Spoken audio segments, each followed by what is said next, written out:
welcome back, everybody, to another show of Flyweight Connections. My name is Chris. I'm here with both my co-hosts, Myers and Joe. Joe? Hey, how y'all doing today? So today we have a special treat for this episode. We have Mr. Ramsey Russell from GetDucks.com today on the show. Hey, how you doing today, Ramsey? Man, I'm doing good. How are you boys? Not too bad. Getting ready to get through this dog days of August into this Teal season. Yep. Well, I hope to come down there and see y'all during Teal season, Joe. I know we talked a little bit about it, and change of plans. They're going to open Canada. August 9th. So I don't think I had planned on starting in Venice and chasing them clear over to El Campo, Texas, until about the 26th. But I'm probably going to cut it short and head north to the border. I got some buddies that do-it-yourself hunt for snow geese in Saskatchewan, and I can't resist. It's been too long. I think I'm gonna go up there and try to catch up with them. But I do plan on making a teal chase across coastal Louisiana. I hope to see y'all down there. Oh yeah, definitely. Man, living the life. But man, I have to tell you right now, Ramsey, that as far as myself, and I'm sure I speak for Joe and Myers, we're definitely excited to have you on. We really appreciate you getting on with us on the show. Man, look, I'm glad to be here. All I've been doing the last few days is staring at a computer screen in between loading gear into a bag. I'm real excited. You know, COVID has been a real awkward situation for us. I prior to March 2020, I was traveling 250, 300 days a year. Wow. And, you know, basically, I'd be home for 2 or 3 weeks and still just living out of a suitcase. You know, what's the point in unpacking and whatnot? And I've been home a long time. I did travel a bunch extensively throughout the United States last year, all 4 flyways, 150 days, 22, 23 states, and that was great. But I went to Mexico. Mexico was wide open. We had a great time down there. It felt real normal to be in Mexico again. But I've been home for a long stretch, and I'll leave Tuesday morning for Africa. It's a great destination. We've been down there.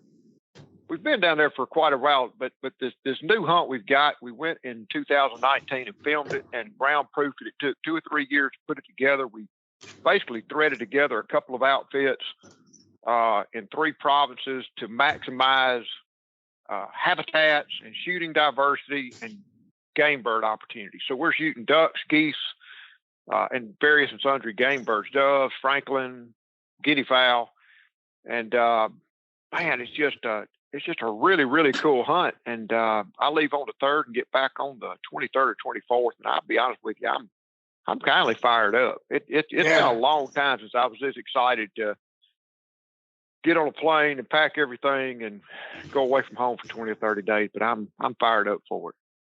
And that's in South Africa, right, Ramsey? That's South Africa. Yeah, we'll fly into Joburg and go south, and just go further south and a little bit further south, and then head back to Joburg at the end of the trip. And it's an incredible hunt, you know. And if you grow up hunting around here in America, you get kind of, you know, like however y'all hunt, and however I hunt in Mississippi, you know, however anybody listening hunts, you kind of get caught up in that way. This is how you duck hunt. But when you start traveling and getting around the world and seeing different parts of it, different cultures, you really experience a whole big drama. So what you got to do to really have a great time is just let go and say, well, I'm going to hunt their way. Yeah. And like, I'll give you an example. They're in South Africa. Craziest thing I've ever seen. But one of my favorite parts, besides the really cool species, and those of y'all that keep up with us on Instagram have seen them before, and you're fixing to see a shit pile load of them again for the next few weeks as we post up. Yeah. But one of my favorite hunts is shooting the Egyptian geese and the spur wing geese. And the spur wings are the largest waterfowl in the world on average. They're only there's a Cape Barren goose down in Australia that will rival it in terms of weight, but they're a ginormous geese. They're built like Panzer's tanks. They got big spurs on the bend of their wings, and but they feed in these grain fields, and so we'll set up homemade silhouettes and even have a rotary out there spinning around. But we don't sit in the decoys like we would here. These birds are coming off of a lake. They're coming up the hill and they're coming over great standing crop where we are. So we form a shooting line and we pass shoot them. And the ones that get by without getting shot at, what do? They go and work, sometimes land in those decoys. And you think, well, crap, I ought to be in those decoys. That's how we hunt them. No, because what happens is the birds that get shot at and don't get hit, they continue on. But then what do they got to do? Later in the morning, they got to turn around and come right back over you. Yeah. Because they're not going to those decoys. They got to come right back over to go into the roost. And here we are, we're catching them both ways. And, some of them will be right on the deck. Some of them will be a little taller, but it's just a lot of fun. And I got to tell you, to hear a 15 to 20 pound goose hit the ground that's a lot of fun, and, but they're big, mean, ugly things. Look them up on the internet if you've never seen one. They and the magpie geese down in Australia have got to be the homeliest waterfowl species on earth, but it's just a lot of fun to shoot these birds. And hunt them in a different way. When we go out duck hunting, we'll hunt over stock tanks mostly and shoot them coming in. And I'll tell you though, I don't know if it's because I'm getting old or I'm just getting bad eyes from staring at a computer too long, but you get out in some of these countries, you don't stop at shooting at sunset. In Africa, it runs for 30 minutes or an hour later. Well, man, I tell you what, I'm usually done. I'm usually unloaded 30 minutes before everybody else stops shooting at them. I ain't saying they're hitting them, but they're shooting. I'll finally curve around no matter which way the wind's blowing. I'll curve around to where I've got some west. I'm looking kind of into the west so I can catch them, take a knee, and catch them when they get that orange behind them and shoot those silhouettes. But at some point, it's just too darn dark. Yeah. And a lot of cool species. And so anyway, and then some of the species, of course, aren't going to decoy. There's just some of these waterfowl species don't decoy at all. They kind of go off and do their own things, and we orchestrate plans just to jump shoot them, and that's a hunt. Yeah. I tell a lot of people on these adventure hunts we do, like Mongolia and even parts of Peru, Africa. A good set of binoculars is just as important as your shotgun. Not as important, but it's getting there. You need it to scout and to find these birds and to study a strategy. Like when we shoot those little pygmy geese, a lot of time, it's a cat and mouse game. It's literally, it reminds me, for such a tiny little bird, it reminds me a lot more of kudu hunting or some kind of big game hunt than a duck hunt, because you've got to find those birds and then get yourself in position to take the shot. So when you're over there in Africa and you're talking about those big geese, do most of those birds eat pretty well? They're pretty good for table fare? Yeah, they do. But something interesting about that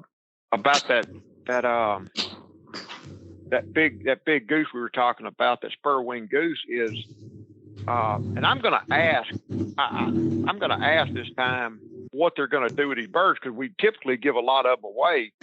But I've heard that they eat a snail or something that's toxic, and that toxic will get down into their flesh, and they're poisonous to eat. Oh, really? And I wonder, because I know I've seen the farm hands haul them off. We'll stop at this house and give some away, and stop at this house and give them away. And I mean, are they just adapted to that, or do they somehow know when they skin it by looking at the fat? I'm gonna try to find out a little bit. Yeah, that's pretty interesting. How do they know to eat them or not? You know what I'm saying? But yeah, that spur-winged goose at times is can be toxic to eat because of its diet. It eats something that's got poison in it, and a certain level of that poison will kill you. Really? That's crazy. Isn't it? Yeah, that is crazy. That is nuts. So I'll tell you that one. Yeah. I'm not going to eat one. So mainly, when you hunt in the South Africa, is it a different type of teal? I know they have different type of teal and stuff. Yeah, we shoot red-billed teal. Are real common. They remind me a lot of a small framed pintail, a white cheek pintail. It's just something about their color, their wing colors. They got seem to have a longer neck, a little pintail shaped bill, maybe more like a cinnamon tail bill. But they're very, very common. Then we'll go off. There's one area we hunt. way down in Zulu land. It's right on the Indian Ocean, kind of a bay off the Indian Ocean. It looks like rail habitat. Just imagine knee-high grass, with a little mud flat underneath it and all. But that's what these Cape teal will get into. And so we'll wait out there in the morning. You don't need knee boots. We'll wait out and go after them. There's a Hottentot teal, which kind of a drab bird, beautiful wings, but they remind me a lot of silver teal. In fact, the way we hunt them, like the silver teal down in Argentina, we'll shoot them everywhere, but I expect them to be in super shallow water. And that's exactly where we shoot these little Hottentot teal. We've got yellow-billed duck, they call it, which is one of the world mallard-like complex species. There's 13 mallard-like ducks in the world. We got a bunch of them right here in the U.S. We got black duck, mottled duck, Florida mottled duck, Mexican mallard, and of course the mallard. And down there they've got the yellow-billed. It'll come into decoys, you can call it. And then there's I have not gotten this bird yet. I'm really both my operators say they've got some found, and we'll go after them. But it's an African black duck, and it's black. It's not like dark chocolate like our black duck. It's black, like ace of spades black, and it's got spots on its wings, big white spots on its wings, bright orange feet, just like all of these mallard-like birds have got bright orange feet on the drakes, and it'll quack a little bit, quack, quack, quack, quack, quack, quack, quack when it flies. And it's kind of, you'll see them sometimes on stock tanks, but it really likes these fast moving streams, kind of like what I think of as a trout stream. Yeah. And we'll it'll be a jump shoot, or I'll find myself just in a sitting on the bank all day waiting on the pair to fly by. You don't see them in flocks. They're non-gregarious. You always see them in pairs. And you just get they quack, quack, quack, quack, quack, quack when they fly, and you just got to sit and wait on them and listen, or jump shoot them. And that's really highest on my list right now. And we all shoot shovelers. I shoot shovelers. I kid about it all the time. And I'm in California. We shoot shovelers. Well, yeah, but I actually hunt with people every year throughout the country. That won't shoot them. I was in with some really good I was hunting with a group of guys in Sac Valley, California this year. They became very good friends. Tremendous amount of respect. We were shooting widgeons, we were shooting pintails. I think we shot a few mallards, some green wings, and they weren't shooting the shovelers. And the head guy left the blind for a little bit to go do something, and a pair of shovelers flew by. Bam, bam! I shot him. And he said, he came back and said, "Oh my gosh, I should have known you were gonna shoot my shoveler." I said, I'm from Mississippi. I'm from Mississippi, of course. But I figure if anybody can champion the call of shooting a shoveler, to be me. Yeah. And, I get asked all the time, all these species you shoot, what's your favorite duck? My favorite duck's the next one in the decoys. And, there we go.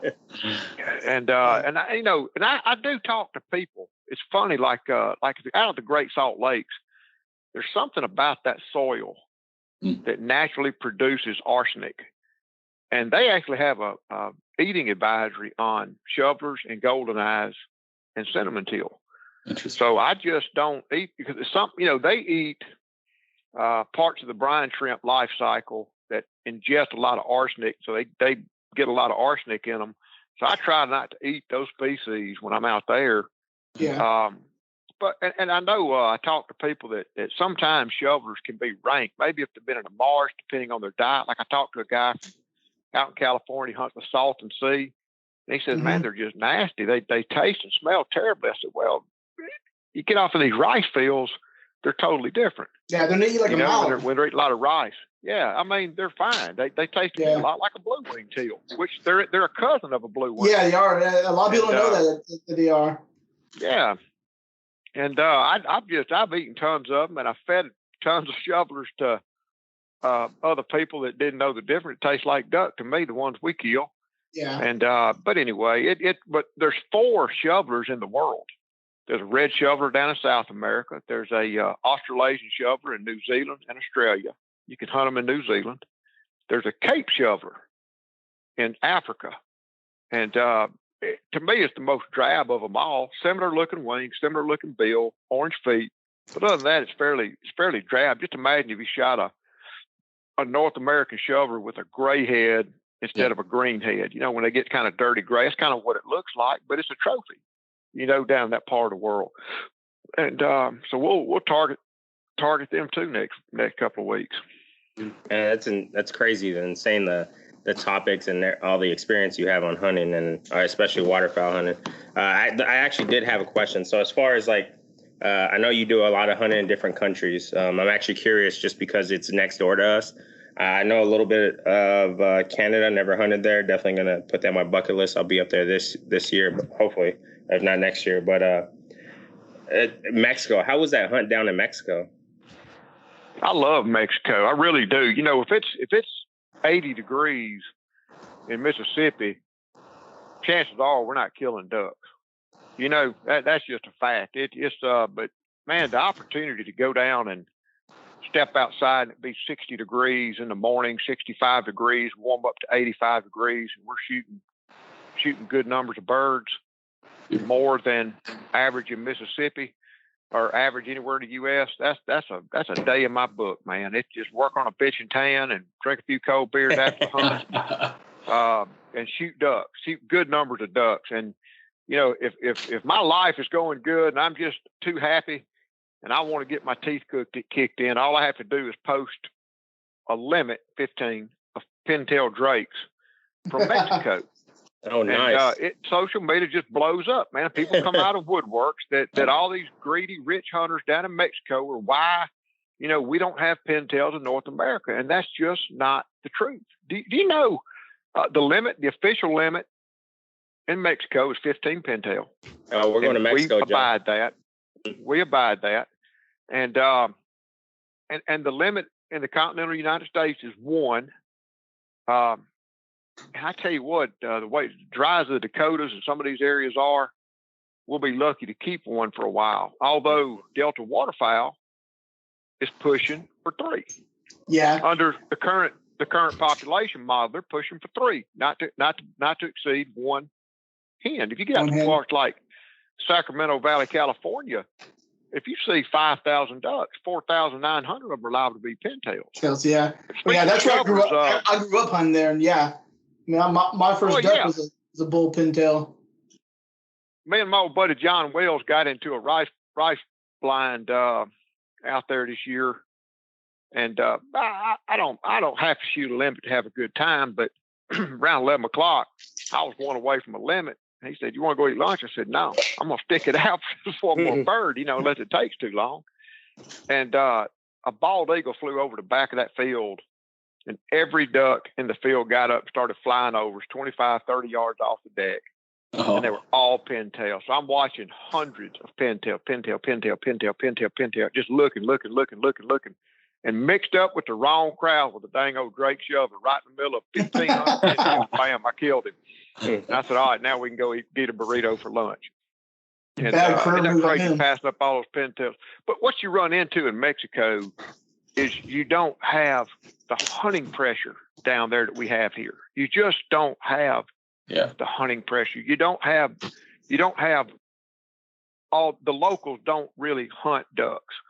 And you know, the way that the managers set limits, and Mexico and Canada are part of the Migratory Bird Treaty Act. So they all kind of manage the continental population together. And it's a function of hunting pressure, you know, like that's why in the Atlantic flyway you can shoot 2 mallards, Mississippi flyway you can shoot 4 mallards, Central flyway you can shoot 5 mallards, Pacific flyway you can shoot 7 mallards. In Canada, now throughout the United States, 1 pintail. In Canada, 4 pintail. In Alaska, 8 pintail. So Mexico, 15 pintail. We've got fewer hunters than any of the places named. Down in Mexico, so it makes sense, you know. But the hunting down there is fabulous. It's mostly teal, pintail. There's a few blinds. At one place we got they got a few blinds called Ramsey blinds, just blinds I've over the years have adopted, and they've even got a Ramzilla blind that guarantee if the birds are flying that the 4 of us go sit in that blind we're going to shoot 80 shovelers if we want to. And do it all the time. And that's how I got that name, the Ramzilla blind. Ooh. Hey, y'all ready to go ahead and book that flight down there? So what's the limit on shovelers over there? Pardon? What's the limit on shovelers in Mexico? We stop at around 20, 25 ducks. We abide the limits down in Mexico. There are limits. There are finite limits on ducks. Yeah. And I know there are some lodges down there that abuse it. We won't. It's just we're running a lot of hunters through our lodges in Mexico. And I suppose two guys going out and shooting 150 ducks is fun. I've done it in other countries. But it's bad if you're the guys coming into that blind after a couple of slob hunters have raped, pillaged, and plundered it. Now you're the guy shooting 10. Yeah. And what we try to do is abide limits. Those limits are set for a reason, and 20 ducks is plenty. 20 ducks is awesome, and we try to deliver it to every single hunter that steps in a blind every single day. And and it makes life easy. It makes camp fun. Everybody had a great time. Everybody shot plenty, and we can keep turning it out over and over. And there's parts of Mexico I won't go to because it's just notorious for excessive bag. And if you go down to Argentina, where there's even less hunting pressure than North America, the bag limits are greater. But man, the thing about Mexico, those are our birds. Yeah. And I know one of the topics y'all wanted to talk about was conservation. And what I've seen, I feel like what I've seen around the world, 6 continents worth of duck hunting, is if you really don't have hunting pressure to speak of, you really don't have to put a lot of time and money into managing that resource. It'll kind of manage itself. And, one of my favorite places on earth, absolutely, I've said it so many times, it sounds kind of cheesy, but it's the God's honest truth. My ashes will be scattered at Rio Salado Marsh in Argentina. It's a hunt, a location that we discovered. It's certainly our most famous hunt. You can't hardly get here from there. But once you fly overnight and land in Buenos Aires, you're a 10 to 12 hour drive to get to this marsh. It's 130 square miles. And it's not even, I don't even think of it like a place. I think of it like a time. It's like being transformed back to the 1850s. And we shoot a tremendous amount of birds there. We can't even hunt. We can't even access parts of that marsh. There's no roads, there's no trails, there's no way to get to it. 130 square miles. And we're hunting just a 20 or 40 square mile section of it down the south end. And it's just the most incredible place I've ever set foot. And but get back on this conservation deal. Argentina doesn't count birds. They don't survey birds. They don't ban birds. They don't estimate mortality. They don't do base population counts. They don't do water count. They don't water surveys. They don't do breeding pairs. The United States of America, we've got multiple federal government agencies. We've got state agencies, to include universities doing research. We've got all form of biologists with private. We got NGO, Ducks Unlimited, Delta Waterfowl, and countless more.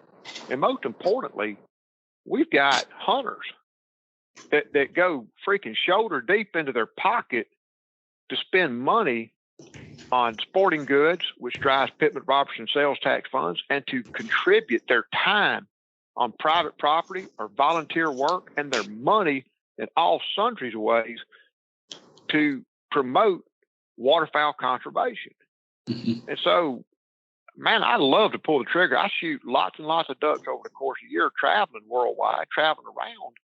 But at the same time, I'm cognizant that I want my kids and grandkids to have ducks to shoot too, healthy, vibrant populations. And I just, it offends me when somebody goes and shoots way too many of, quote, our ducks, unquote. It bothers me, And so we've got one of the discussions I have is I meet with outfitters around the world, I meet with associations or anywhere I can, government officials as best I can. I have sat down with government agencies in other countries with interpreters and had discussions about laws, about bag limits, about conservation like this, and just so that I got a very as good an understanding as possible on what the legalities of transportation, of harvest, of possession, of all this kind of stuff. I try to get a very good sense of this, and the outfitters we're working with in Argentina, in Mexico, and elsewhere, we just got a rule. In fact, it's in our terms and conditions. Obey the rules. Mm-hmm. There's rules, and it's like baseball, or it's like any other competition. Who wants to win by cheating? We sportsmen, we hunters, man. A lot of what we do is really governed by who we are and how we respect the resource and how we respect ourselves and how we respect other hunters. I say a lot, and I truly believe this in my heart, that the future of hunting lies in the past. A lot of brands and a lot of personas, especially in the social media area, it's real easy to succumb to heavy straps and big piles as an ego boost. It's easy to go out and really hunt and do your best and play a clean game and only come out with 3 ducks and still feel like a failure because you ain't got that big cordwood pile of birds. Mm. But I think playing a clean game and hunting and understanding those birds and having that old school respect. Think about this, old Trump comes on here campaigning about making America great again. America is great. America's always been great. But when I think about the real generation that made America great the first time, I think of my granddad. That's who I think of. Man, those are the guys that when times got tough and the Dust Bowl hit, the most epic drought that anybody could remember, they formed Ducks Unlimited. They went out and established some of these conservation organizations. They put the Migratory Bird Treaty Act into play. They knew that that this resource could be managed forever.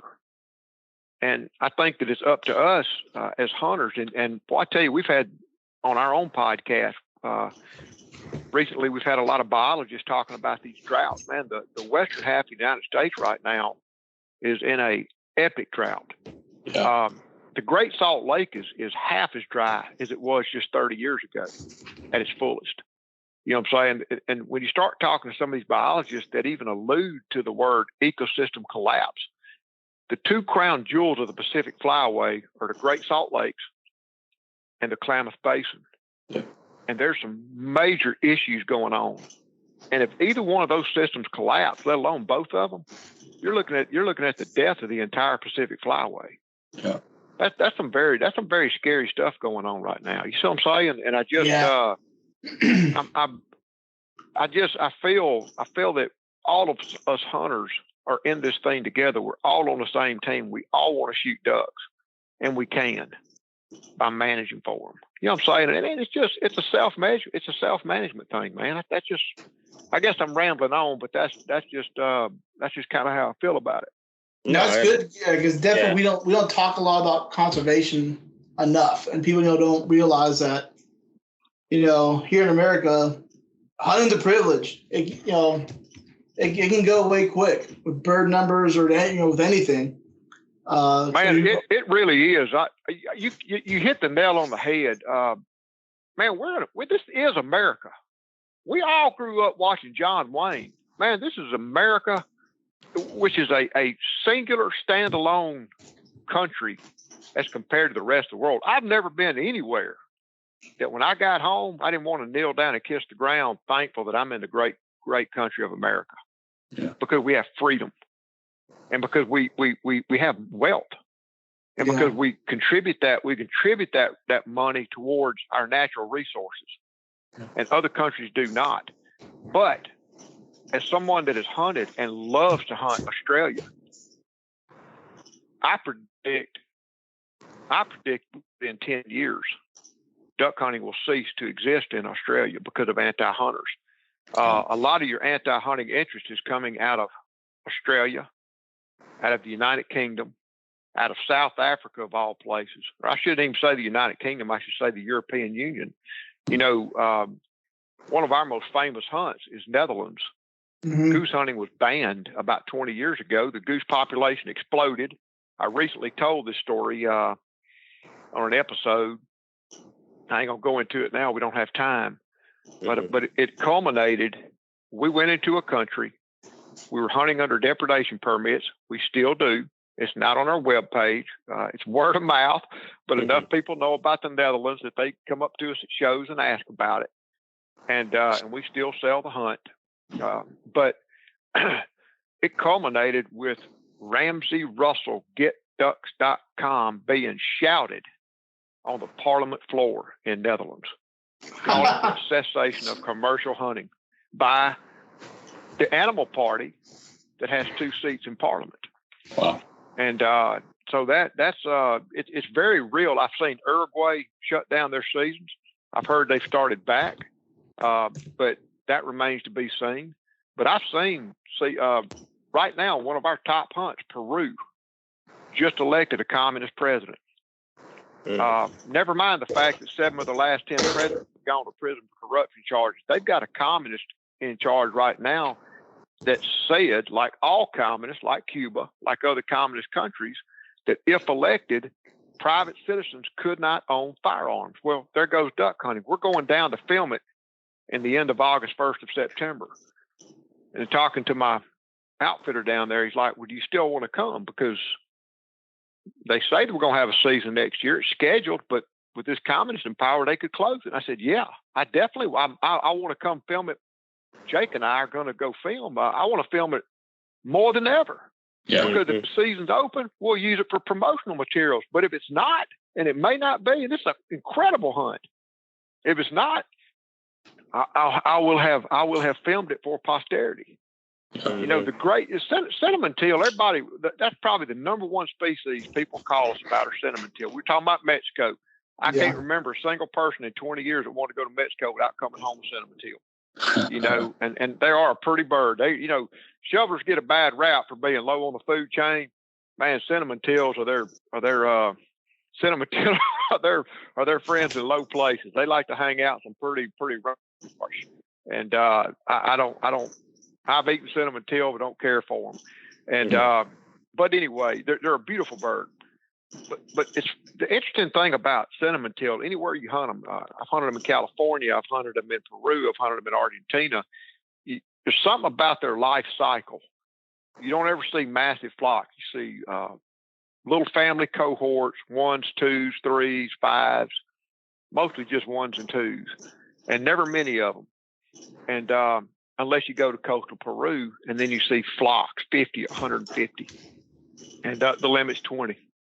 And so the 3 of us go out to a blind in coastal Peru and shoot 60 cinnamon teal. That's incredible. Unless the white-cheeked pintail are flying, then we shoot a few white-cheeked pintail for our 20. But it's an incredible place to hunt. You get off those Andes mountains. I've shot Andean geese at 16,000 foot above sea level. Wow. And it's just their species of puna teal, crested ducks, sharp-winged teal. Used to could hunt torrent ducks. You can't anymore for some reason, just because it's a third world country that doesn't do surveys. And giant. They got a 4-pound coot down there. And, it's Chris's alley. Oh yeah. It's a phenomenal. Well, you know. Oh yeah. If you could still hunt them, and that's one of them species because they don't have a real biological basis. They just kind of. It's like some guys sit down at a boardroom meeting and say, what's going to be legal this year? What about the coot? No, I don't want the coot. What about this one? Yeah, we'll do that one. They just make up the rules as they go. So year to year, it might be legal, it might not be. But I've always said, y'all just imagine this. Y'all from Louisiana. I've always said, you know what would be fun would be to come back with one of those giant coots. And I swear I'd love to throw one on the bow of the boat and park my boat at the boat ramp in Venice. Just walk off and watch it. Go drink a beer and film it like candid camera. You know, just this big 4-pound coot sitting on the bow of my boat, just see what people would do. Oh yeah. Get some reactions there, absolutely. Yeah. Chris is our big coot shooter. Oh, I'll shoot some coot. I'll shoot some coot. I'll tell you what. So that, yeah. Joe's still a prima donna. He won't eat it. He won't. I don't know, but I'm gonna get him one day. Make some good coot. Coot gravy. I think coot get a bad rap, man. I think they get a bad rap. I've eaten some really good coot. I had a friend down in Louisiana that towards the end of every season he would go out and round them up and shoot a bunch of coots for his grandmother. She made a gumbo and she only wanted coot gizzards. And I've eaten, I mean, boy, I tell you what, the way those folks down in South Louisiana make a gravy, you could put a dog turd in that pot and it'd be fine. And let alone a coot. But you know, I've actually been out to Georgia. It's one of the coolest hunts I ever did. And when the tide is right, you get out and you push pole through the grass out in that marsh and you jump rail. That's all coot is a rail. And those rails are fine eating birds. Mm. Yeah. Coot's a good eating bird. I mean, it's not a duck, but it's a good eating bird, I think. Yeah, I think so too. I think it's just all about cooking. I think anything, I mean, you look at just any animal that people won't appeal to naturally, but just because of the region of, so I'm originally from Texas, but just the region I'm at. I mean, I've ate cow tongue and cow cheeks, and people are like, really, you eat cow cheeks? Like, yeah, it's good. You smoke it really long. And I mean, it's probably one of the best, my favorite meats to eat. So it's one of the choice cuts on a cow. You know, we go to some of these countries like Argentina. Steak, it's really good steak. They got a world reputation for good steak. Yeah, and we eat all cuts of steak while we're down there, but we eat tongue, beef tongue, and it's delicious. We eat cheek, man. When I go out, especially go out to California, go out to Phoenix, Arizona, and you go to some of these real legit Mexican places for burritos, I get the cheek. It's fine. Right. But when you go to a lot of these countries like Argentina, they eat every part of that cow but the boot. They got sweetbread. One comes from the neck and one comes from inside. It's a hypothalamus gland. Man, that son of a gun is fine when it comes off the grill. And I was there between last time I was in Argentina before COVID. I was there between groups, and it was the wife's birthday. So they had a big barbecue, and they cooked big beef ribs, which are a little tough, but very tasty. They love them. And they cooked, then they cooked some sweetbread. Then they cooked kidney, and they cooked small intestine and large intestine. And they don't serve this to clients. And I'm thinking, man, these folks can eat whatever they want to, but this is what they choose to serve. And I got to tell you, I wasn't crazy about the kidneys or the small intestine, but the large intestine, which is about as big around as my wrist, they grilled it over the coals. Then they split it open and got it cooked like that, and it's just solid fat. It was just unbelievably good. Oh, that sounds good. Down in Peru, they eat something called antichucos, which is heart. And just imagine a fajita flavored heart. It is unbelievable. My favorite thing to eat down there. Yeah. And the past couple of years, I've eaten duck heart. Duck heart's really good. Oh, duck hearts are fine. I think duck heart, goose heart is the best part of the whole bird. You know, is the heart. And I've had liver pate, waterfowl liver pate, which is delicious if they know how to cook it. And there's some crazy stuff we've eaten. I tell you, one time, one of my first 2 or 3 times in Uruguay, way back in the day, nearly 20 years ago now, we were creeping down this levee. It was just eat up with nutrias and ant hills and just real bumpy rides. So he was just creeping along about 5 or 10 miles an hour, it seemed like. And about that time, he threw the truck in neutral. The guide threw the truck in neutral and took off. Just took off into the dark. And I'm like, what in the? Left the truck rolling. He jumped out like Steve McQueen, like a truck was fixing to blow up. And I go, what in the hell? And I put on my headlamp and walked out there to see what he was doing. And he was laying down and had his arm way up in a hole. And he was pulling. And he finally got it. It came loose. He pulled out a big old armadillo, about a medium-sized armadillo, hit it on the anthill, and held it up. And I'm like, what the heck? And he started rubbing his stomach like, it's good. And they ate that thing, and they brought in a piece of that. And I'm going to tell you right now, if folks in America knew how good armadillo was, they'd be extinct. He parboiled that thing some kind of how to get the shell to loosen up, skinned it out, and then cooked it on a grill, just salt and pepper on a grill. And it was just rich and fat. It was unbelievable. It was succulent. It was so good. I'm from Texas. It was unbelievable. Talking about those beef cheeks, down in Peru also, they make fish head soup, which is because the cheeks are the best part of the fish. Definitely. It's just unbelievably good. Very simple, but good. Yeah, well, I think a lot of it. Myers, you had anything? Yeah, I know that Joe wanted to kind of pivot to like some gear over sea ducks, and I was wondering just before we get there, kind of bringing it back to COVID. I know this past season was a pretty unique season for you for that reason. I can't remember what you said. Maybe you hunted in 25 states this past season? Yeah, 20. I think 22 states, all 4 flyways. That's about 20,000 miles worth. Yeah, Char Dog, that was her first season, and she picked up 30 subspecies of waterfowl. Wow, that's a lot. A lot of the folks that listen to the podcast are maybe novice or just thinking about getting into hunting, and so Joe and I were also talking a little bit about your quality of hunts, private versus public land, and so I guess just for the benefit of those who are just getting into it, what's your experience? I guess across the United States, private versus public land. Where do you find success, and kind of like where's your experience most enriching between the two? Man, I hunt it all. I really do. To this day, I hunt it all, and I cut my teeth in Mississippi on public land. Yeah, and I really think, I really truly believe that public land hunting is more crowded. You've got to play a higher level of game. You've got to call better, hide better, hunt better, shoot stronger, get up earlier, stay later, go harder. I mean, everything. And I really truly think that it makes you a better duck hunter. Yeah. I really do. I think it makes you a better duck hunter, and you've got to think outside the box. You're competing, and I've never had a competitive bone in my body. I am my greatest competition. I never, I got hurt when I was young. I did play a lot of team sports. I didn't get that bro mentality like that.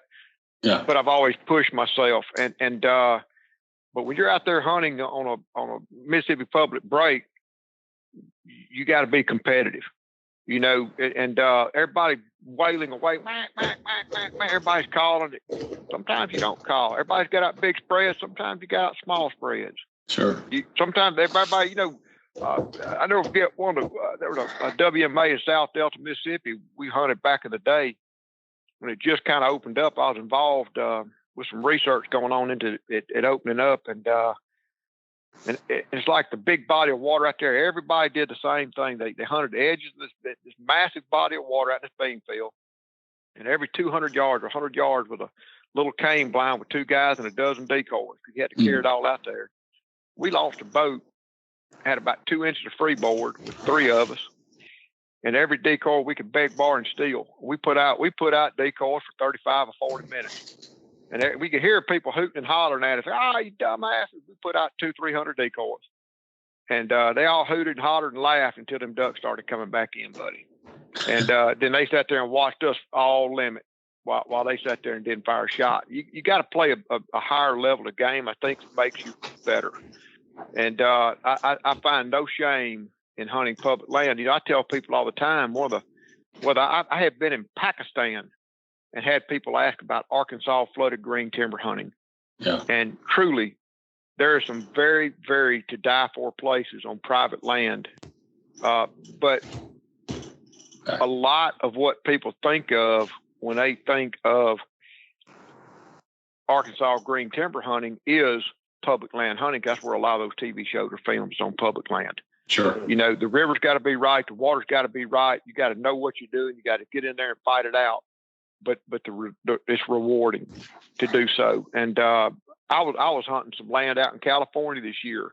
My buddy John Wills again had a good draw, and and we had to, man, them boys go hard. You hear me? Like I ain't never hunted public land that hard. We stopped the truck. We're sitting there chit-chatting. We stopped the truck. He didn't say goodbye, kiss my ass, see you later, nothing. He's gone. He run. And then me and his other buddy just walked up and brought up the rear, pulling a cart full of gear, got out to the place he had marked, and we hunted. And there were hunters every 100 yards behind every bush. Wow. For miles and miles and miles. And I was at the boat ramp, and some guy come by and goes, I know who you are. I said, yeah, how you doing? I introduced myself. He says, man, what in the hell are you doing on public land in California? I said, and it was a great hunt. That's just it. There was shooting everywhere. Some guys shooting at 80 or 100-yard ducks and everything else, but we all killed ducks. Yep. It was awesome. And, but you got to hunt hard. I'm going to tell you what, those California public land hunters that consistently kill birds, man, they could kill birds up against anybody. I think some of the advantages you have on private property is you can manage hunting pressure. You can manage hunting pressure. That's a big advantage. You can manage habitat. You can manage a lot of the variables.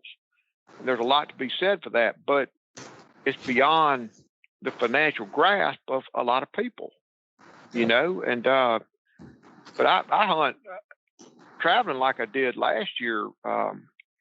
Most of the people I hunted with were not outfitters, associates, although I do hunt with a lot of outfitters. That's our business, but it's just regular people. I just find such a profound sense of enjoyment hunting with just regular people, crawling off into Delaware or California or any part in between, and just hunting the way the locals do, hunting for what they do and how they do. I just find a lot of enjoyment and fulfillment in that. Yeah, that's insane. So I mean, go ahead. To your one last thing I'll add is to your point about a lot of novice hunters. That really is the whole point. I'm 55 years old. I shot my first duck when I was 18 or 19. I really got into duck hunting when I was about 20, 21. And learning to call and do that stuff, it's a learning curve. But here I am, all these duck hunts and all these places and all these species later.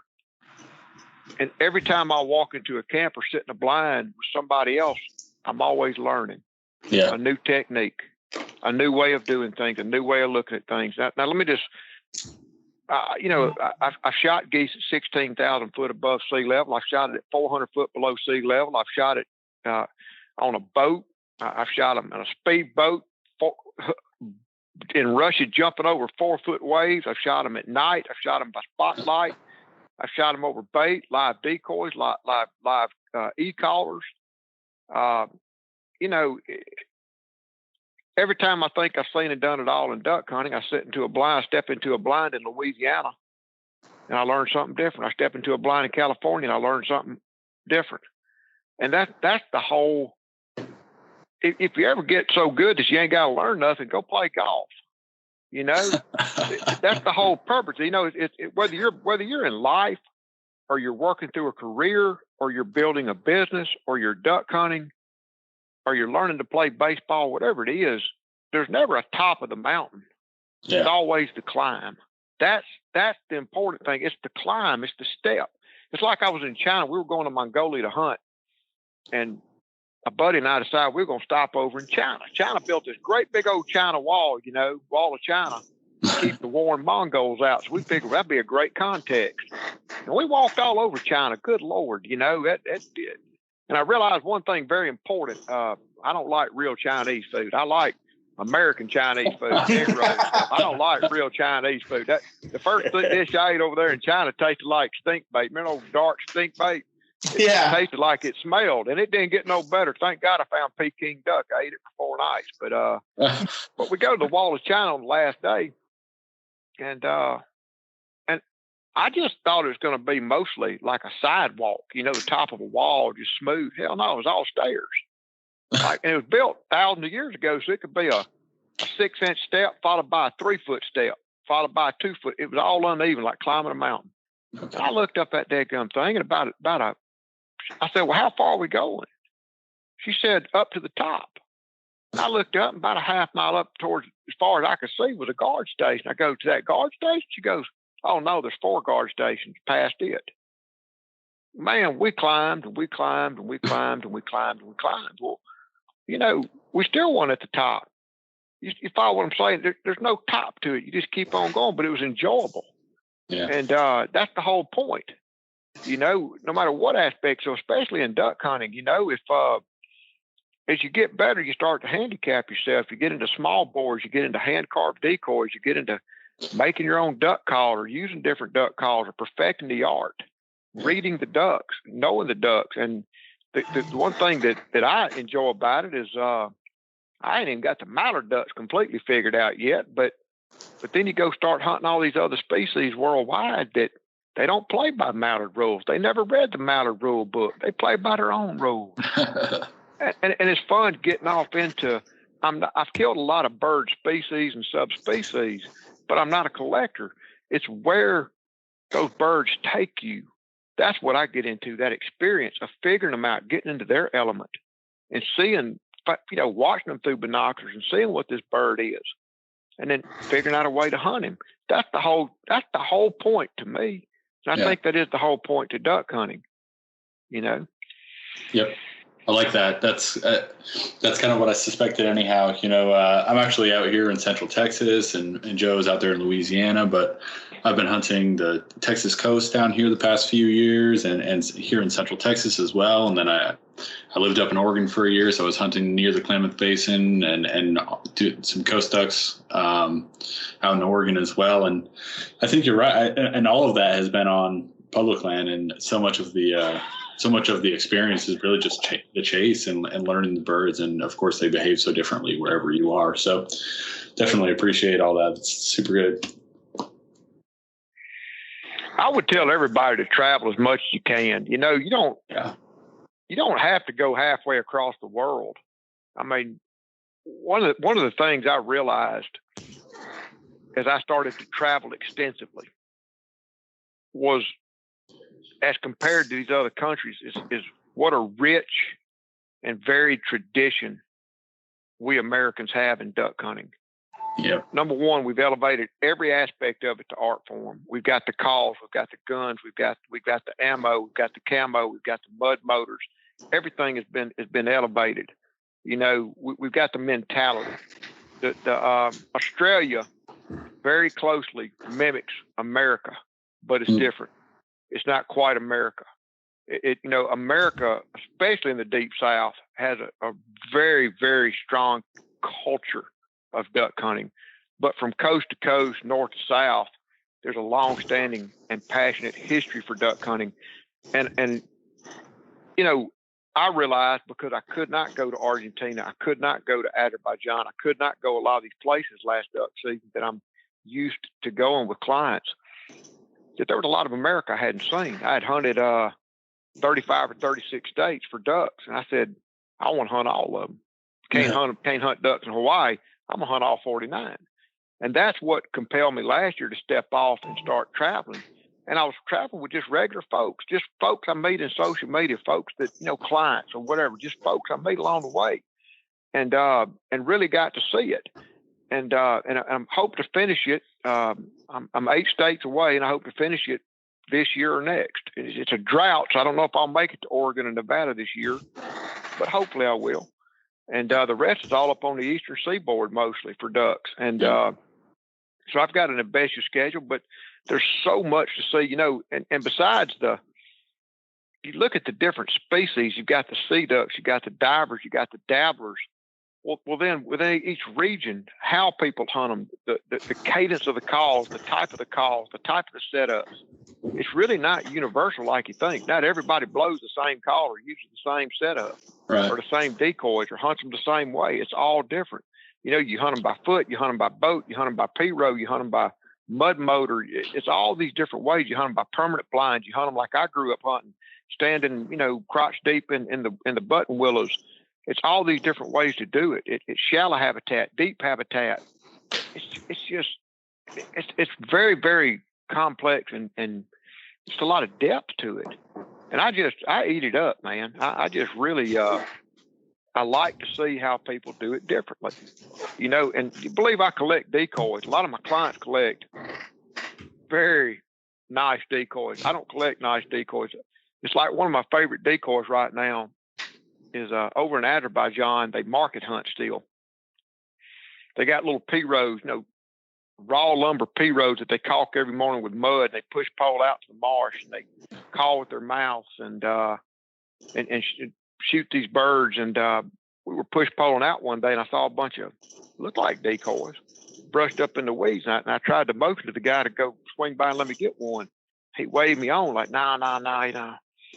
So we get back to ramp. I get my interpreter and say, ask him why he wouldn't let me go get one of them decoys. He said, because they're trash. They're my decoys, and they're just trash. They're not good enough for him. I said, oh hell yeah, I want one.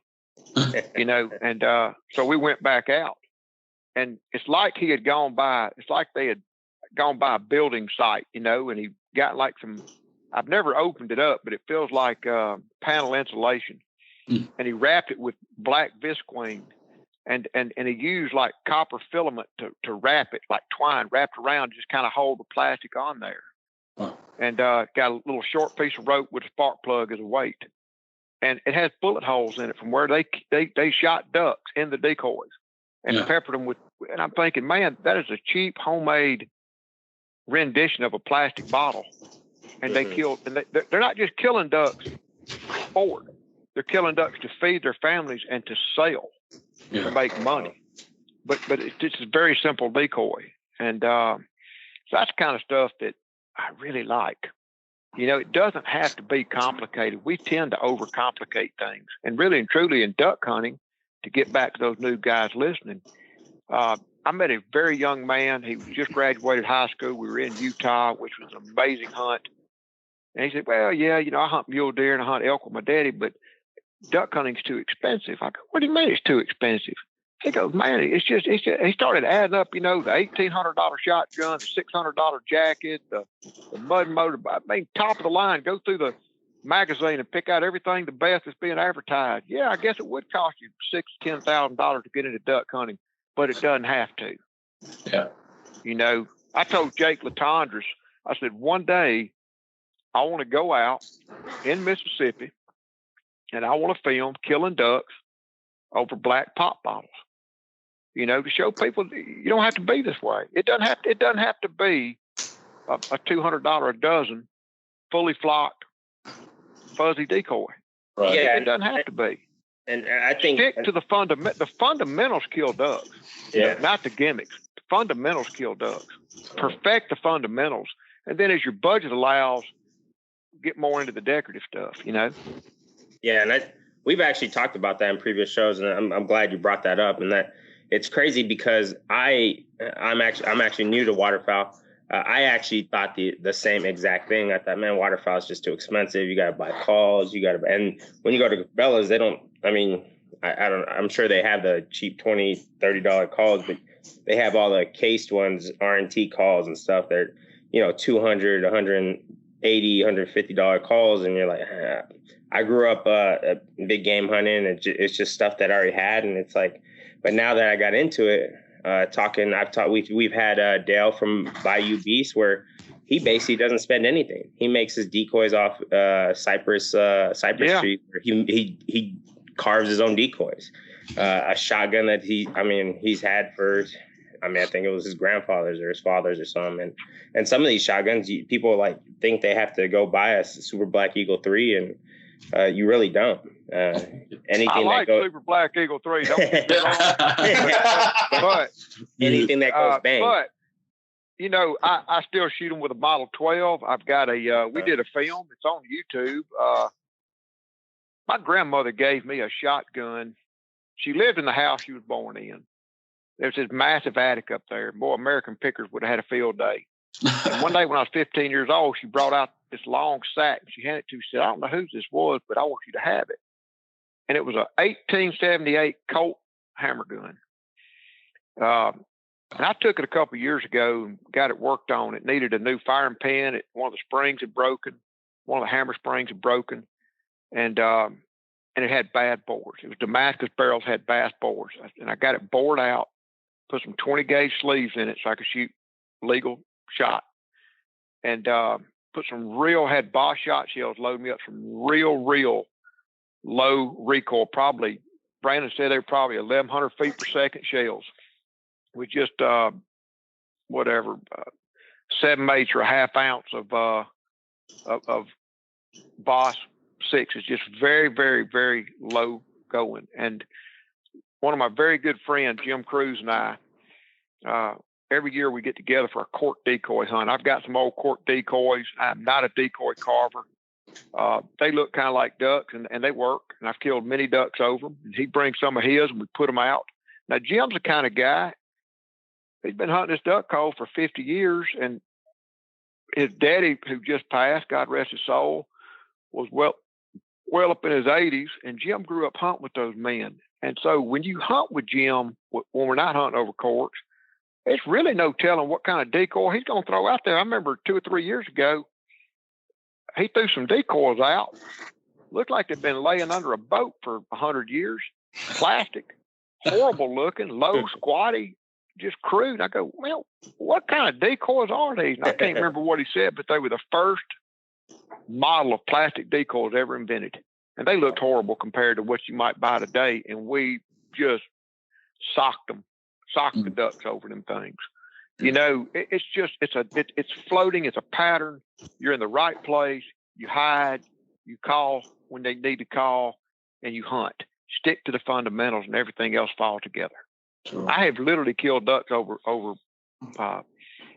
blocks of wood, over I told you I found that decoy I liked in Azerbaijan, and back in 2019, the last time I hunted it, I was hunting out in this area, and slowed down a little bit. And all we were shooting was gadwalls that morning, and I started glassing, and out there about 200 or 300 yards, I couldn't tell initially if it was a raft of ducks or decoys.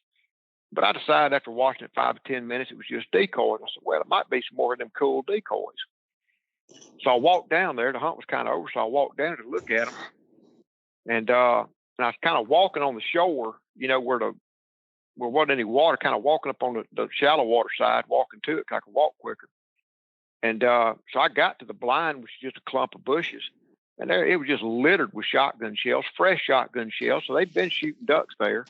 And I walked out in those decoys, and all they were was pop bottles covered with wool socks, blue, green, gray, brown, just wool socks and wool pieces like pillowcase material. Wow. That's all it was. The man had 50 of those and had killed God knows how many ducks over them. Yeah, I'm about to get on my Army green socks and put them over some. You better get your recycling. You, man, I didn't bring them home. They were kind of nasty. You know, but still, I marvel at that. You know, and this isn't 50 years ago. This is last year.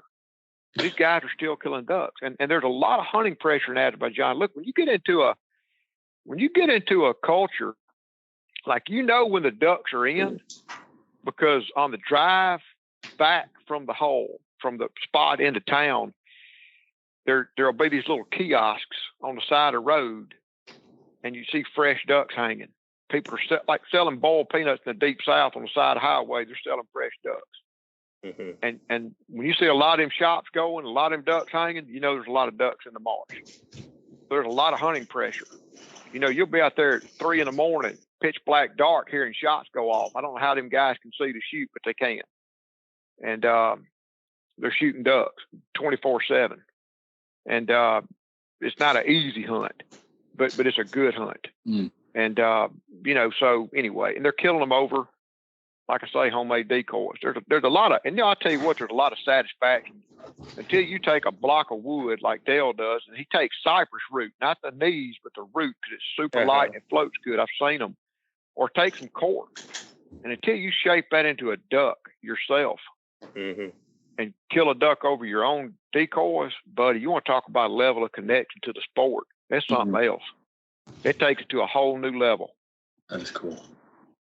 Yeah, I think it definitely makes a connection that, you know, you carved out. And I think that's the problem is nowadays we're so used to just looking up online and, you know, hey, let's buy these decoys versus making it for yourself and knowing that you made those decoys, you made those shots, you shot your shotgun or whatever it may be, made your own calls. And you're out there killing ducks. But we're also busy here in America working. Man, times are different. People say, well, the good old days. Well, man, times are different. All of our kids are playing sports. We're all working like Hebrew slaves. We're busy people. It's hard. It's very hard. Like I painted some decoys 2 or 3 years ago that I had carved 20 years ago. That's how long it'd been for I picked them back up, washed the dust off, and painted them. Mm-hmm. And I still got about 8 of them in there. I need to. My carving days are over, but I still need to paint them. They're teal, and I've been saying I'm gonna paint some blue wings out of them. But it's difficult. But you know what? Maybe it's my imagination. Mm-hmm. Maybe I'm just getting old. But my whole lifetime, like I'll tell you the story. I was at the year I got married, and I've been married 27 years here in a couple of weeks. I was in Maryland and went duck hunting with some guys, and we shot a bunch of mallards. And there at his camp house, he had a bunch of old decoys. And it was some that he and his dad had bought when he was a young man. They paid $5 a piece back when everybody hunted over them handmade decoys. Mm-hmm. And he can remember when plastic decoys hit the market, they were lighter, they were cheaper. Yeah. And all the old men, he said he can remember stringing plastic decoys while camp members were throwing them old wooden decoys on the fire, to keep like firewood. Yeah. And wow. But, during the show, I said, the future of hunting lies in the past. Respect for self, respect for others, respect for the resource, but also respect for the tradition, just respect. And here's something I've wondered to myself. And maybe I'm imagining this, but I feel like I see this in the social media era. In my whole lifetime, we've gone from, I'm looking at a cane call right now, a Fox cane call from the 1950s. I took it down there and we interviewed Fox a couple of weeks ago. He told me that call from the 50s. It was my grandfather's. Still sounds like a duck. Got a little piece of nylon survey string for the lanyard, just like when he hunted with it. Still, he bought that call. That generation bought that call. He bought that call and expected it to last a lifetime. When he bought decoys, he expected them to last forever. Yeah. You see what I'm saying? When he bought a shotgun, my uncle, 75 years old, still shoots with the Model 12 shotgun that he was given when he was 15 years old. The only gun he hunts with. That's it. Only shotgun he's ever owned. But now, enter the disposable era. Corrugated plastic, silhouette, this, that, and another, plastic, this, that, and another. We don't expect stuff to last forever. I mean, do you really expect? Does anybody go to the store and pick up a $89 a half dozen set of plastic decoys and expect their great grandkids to treasure them? I don't know. But what worries me is that maybe as we've transitioned, as humanity, as duck hunters have transitioned from this hand-carved and durable good to disposable, I wonder if our value for the resource is becoming disposable. Because I asked myself, I listened to some podcast the other day, these guys were talking about, man, we shoot 100 Canada geese every time we go out. I'm like, man, these 20-something-year-old kids don't know how to cook Canada goose, I bet. What are they doing with 10 days of 100 Canada geese? Besides stacking them up, pounding their chest like King Kong, saying I'm a badass. Where's the respect for that resource? What are they doing with that resource after the hunt? I'm asking. I'm not judging, but I'm saying, I think the narrative is off track. Is what I'm trying to say. Yeah, I think it's off track a little bit. I think that maybe we're compelled to put too much interest on my ego instead of just enjoying duck hunting for what it is and what it ain't. That's what I think.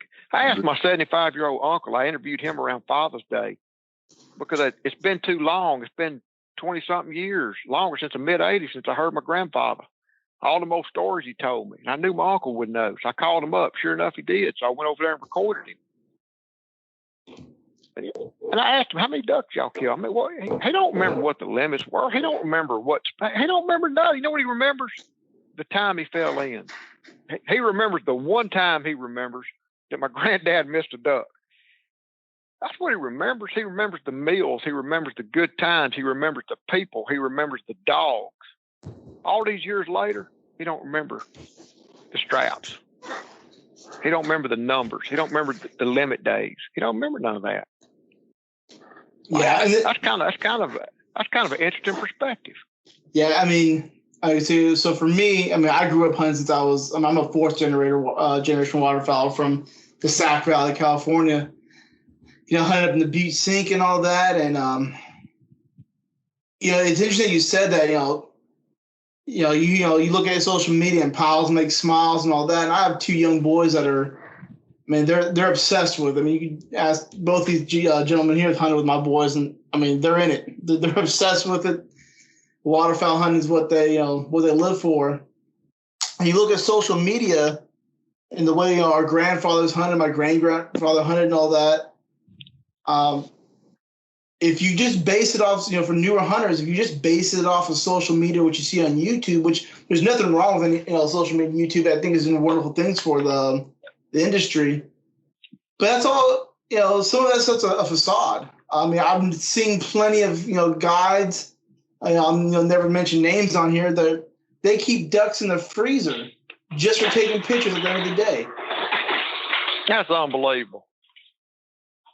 That's sad, what it is. Yeah, even with bands, I mean, it's you look at guys that have all these bands, and I'm not saying everyone's are like this, because I know there's some real good hunters out here that are crushing them.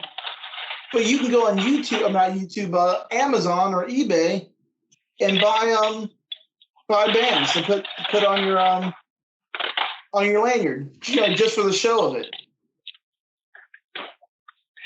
Well, I like shooting leg bands, but it's not the end all be all. Yeah. It's just statistical. It really truly is. It's just the more ducks you kill, the more you're gonna get. The better areas you hunt in, the more you're gonna get. And my grandfather, I can remember being old enough to he plucked every duck, every dove we ever killed. And I can remember being just tall enough to look in the sink while he was skinning ducks, cleaning his ducks he'd plucked, and asked him what that metal thing on that duck's foot was. And he said it was a government tag. And he threw it away with all the guts and feet. Didn't mean nothing to him. Well, I wish I had those. Yeah. Because that was back in the 70s when they banned birds in the winter ground, but it didn't mean nothing to him. It meant nothing at all to him, that government tag.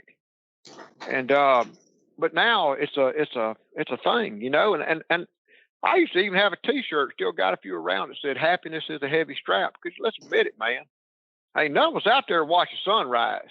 Yeah. I'm not. That's a lot of work to go out there and watch the sunrise. I want to shoot ducks, and I feel better. We all do when you feel the weight of that strap swinging on your back and you're walking just a little bit deeper in the mud on the way out. That's a satisfying feeling, but it ain't reality. I can remember raising my sons when they were little boys. They sit here and watch TV all day, every day, all them hunting shows, and as we started deer hunting together, you just felt this weight, because, they didn't kill a 150-inch deer today. Well, son, you only hunted 2 hours. TV makes it look like every 22 minutes you're going to kill a buck. That ain't reality, man. Those shows film for weeks to get those deer on film, to get that deer in position to draw back. And they're hunting great properties. That ain't reality, and so social media, it's like here's an example I use for social media. Man, there you are at work, you're having a bad day, your boss is yelling at you, your wife's not in a good mood, your dog is growling, but there's your old smiling neighbor down there at Disney, him and his old goofy looking kids smiling ear to ear down at Disney, having the time of their lives. Well, if you've ever taken young children to Disney, let me tell you, that is 1/500th of a second with all of them smiling. A second before that, Mama threatened to whoop that boy's ass if he didn't quit whining and start smiling for the camera. You know, I mean, really, that's reality. Yeah. Not just, oh, we're down there having a good time. That one picture doesn't show the mile-long line for the roller coaster ride or the 20-minute wait in the hot sun to get a $7 Coca-Cola. You know, it Disney ain't my idea of a vacation. You know, but it perverts reality. Yeah. You know, and you know, I tell you, you think that as much as I hunt, whatever, 150, 200, 300, whatever days that the good Lord gives me, you know, what I've learned is no matter how whether you hunt 6 days or many more days, you know, you got those days. It's like a bell-shaped curve distribution way out here on the right. Those are days that you can do no wrong. You just step out and the duck gods smile and you feel like a rock star and you're shooting a bunch of ducks. And way over there on the other end, it's just you can do no right. You know, you can't buy a duck. You know, but most days are somewhere in the middle. 80%, just most days, 80 out of 100 days are just right there in the middle, and you're gonna shoot some. And my goal, you know, especially here in the deep South where I hunt in Mississippi, we got too much traffic on our club. Hunting is very tough, and when I'm hunting at home, especially or hunting anywhere, you got to play for keeps. You know, I find no shame in coming out with 2 ducks or 3 ducks. As long, it's one thing if I shot 5 or 6 times to come out with 3 ducks, and that's all the good Lord gave me. I killed all 3 ducks I possibly could versus I should have shot 17 or could have shot 17 but come out with 3. Now that's a pretty crappy game. You know what I'm saying? But if I do right and play hard, I find no shame in coming out with whatever the day brings. You know what I'm saying? That's the game. And I love it. I absolutely love it. Yeah, absolutely. It's crazy how it is. But so before we actually go, I actually wanted to ask Joe and Myers, y'all have anything? The one more, Ramsey, you know, hunting all these different countries, hunting all over the U.S. What's some go-to gear that you've seen across, you know, that you're going to use it in Azerbaijan, Peru, at your duck club? What is some go-to gear that you will always have on you duck hunting? I'll tell you this, no matter where I'm going, like I'm packing right now. My freaking bedroom and bed right now is just packed with stuff. I'm getting all my stuff sorted. Been sorting it for a while. And just because I'm out of practice, it's been a while since I traveled, but it's I basically take the same thing duck hunting, whether I'm going an hour to duck camp or 6,800 miles to Azerbaijan. It's basically the same stuff. You just look at the weather, bring the layers appropriately. I'm going to have a headlamp, shooting gloves, a ball cap, hearing protection, duck call. Always going to bring a duck call. It's just the hard-boiled basics. I do have a little pack, I like these little backpack style packs. I don't like them big blind bags that fit like a big purse. They're awkward and just a jumble to get into and get out of. But that's really it. Just a small headlamp. I don't need a bright light. I don't need a Q-beam. You know, like at some of the properties I've been hunting for decades, I like to look by the starlight. I know just where I'm going, and I don't spook ducks and stuff. You know, I like a red light.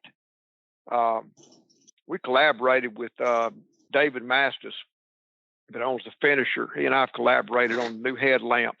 It's his brainchild, not mine. But when I saw it, I loved it because it does have a big beam light if I need to look at something, you know, with a bunch of light. But what I like about it is click, it throws out this massive red light. It's red. It doesn't spook wildlife. I can see to get into my bag. I can see to when I'm walking, navigating in strange terrain. I never leave home without a just a small light and my duck calls. And it just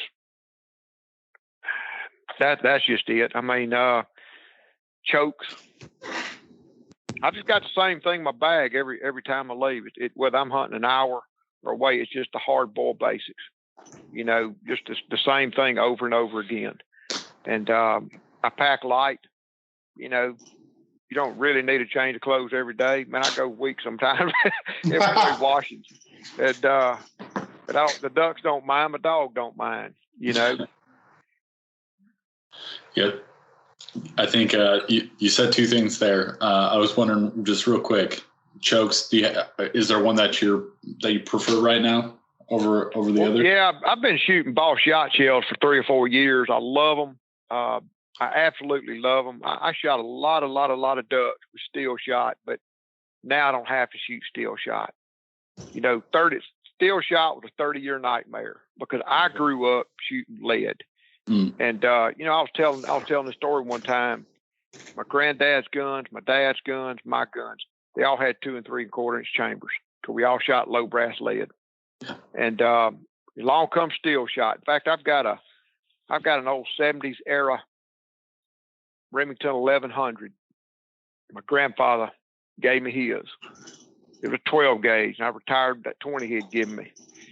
And I thought it was going to be the only gun I ever owned. I couldn't imagine ever needing another gun. And went and got it Teflon coated for $150, indestructible. Yeah. Well, then they come out with steel shot. Well, the junk science of steel shot, it's 36% the weight of lead, so you got to increase the speed, so you need a 3-inch, blah, blah, blah, blah, blah. Well, steel shot will tear up those old guns. So we all had to go buy 3-inch, 3.5-inch, whatever. Yeah. It's funny because now with ball shot shells, I'm right back where I started shooting 2 and 3/4 inch shells, 86% the density of lead. So I started choking back up. I was shooting like an improved mod all those steel shot years. Finally figured out it was the go-to, and now I'm shooting somewhere between modified and full, depending on how the birds are flying. Yep. It's just how, you know, so much of our time when we travel to all these other countries, we are shooting lead. And when you go down to Argentina, thousands of ducks I've killed over the years, and we're shooting little 2 and 3/4 inch target loads, little ounce and 1/8 of lead. It's just like I grew up shooting. It's fine.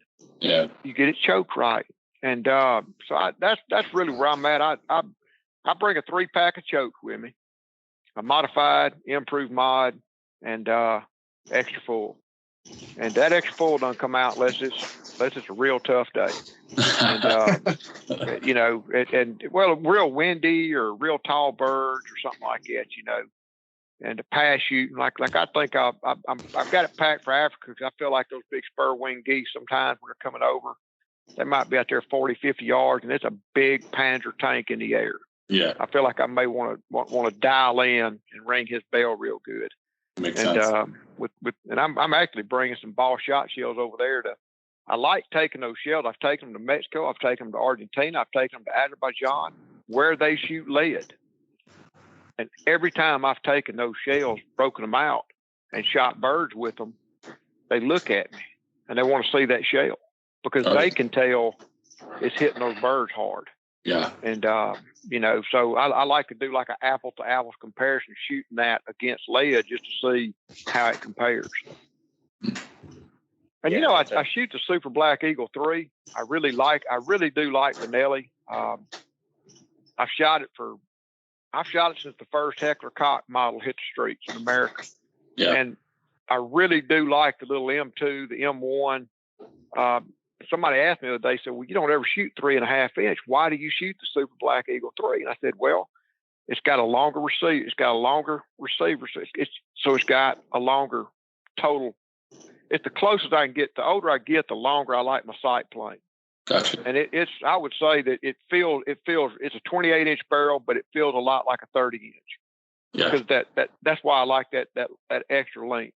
I tend to shoot it better than a short barrel or short frame, you know, short sight plane. Yeah. That's why I choose that gun. Yeah, those Benellis are ergonomically really, I think, hard to beat. A couple of my buddies hunt with an M2, and I owned a Super Black Eagle too. I think they're fantastic. But I'm not, you know, I would tell anybody listening, just shoot whatever works for you. Shoot what you got. Just shoot. You know, those guns I grew up shooting is so funny. Is that old 1100? I take it out once a year and shoot birds with it. Now I've got those ball shot shells that won't damage it. It doesn't even have a bent rib on it. That's back in the days. All those barrels were round barrels. Nobody in the family owned a vent rib. Because if you're looking at the bead, you're doing it wrong. Right. Look at the duck, swing the gun. Yep. Yeah, absolutely. Well, you guys got anything? No. I know we can go on for another 2 hours. I know I had. No, we could. We'll get back on here. I'll go through and hunt with y'all at Teal season. Maybe we'll record y'all. But I would invite I'd invite anybody. Just I've got an Instagram account at Ramsey Russell Get Ducks. When I'm traveling, we post daily. Keep the Instagram stories going. It'll be active while we're down in Africa when we and elsewhere we go. And we do have a podcast, Duck Season Somewhere. Look us up. And I really, truly appreciate y'all having me on and let me talk. I enjoyed this. I definitely was great hearing about all of it. Yeah, we definitely got to get a hunt going or something going on. I definitely want to get back on the show. I definitely have a lot more questions than what we had time for. But if there's nothing else, like always, I want to thank Val and Honor Outdoors for the services they do for our veterans, first responders, and for all active duty service members. So I want to thank again Russell Ramsey for coming on the show. Ramsey Russell. Ramsey Russell coming on the show. I apologize. That's all right. And I want to thank my co-host like always. And like always, y'all have a good one, and let Val and I.